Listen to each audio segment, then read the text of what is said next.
আসলে বাংলাদেশের মানুষের কপালই খারাপ। যাকে নির্বাচিত করে আনে আর যাকে ভালোবাসুক, কিছুদিনের মধ্যে ওরা ক্ষমতায় গিয়ে সব কিছু ভুলে যাবে। তার আবার সে ক্ষমতার দাপট, ক্ষমতা নিয়ে কাড়াকাড়ি, কামড়াকামড়ি, মারামারি শুরু করবে। আর মিথ্যা বলা তো একদম কমন। মানে এই বাঙালি জাতি যতদিন পর্যন্ত বিক্রি না হওয়া বন্ধ দিবে, ততদিন পর্যন্ত এদের ভাগ্যের পরিবর্তন হওয়া সম্ভব না। হয়তো বা সাময়িক একটু ক্ষমতা পাবে, কিছুদিন থাকবে, পরে আবার শেষ। আবার সেই কারাগারের ভিতর।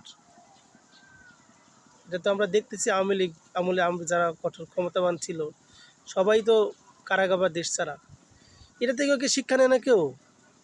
মানে এদেরকে শিক্ষা কোনো প্রয়োজন মনে হয় না এদের, বুঝি না।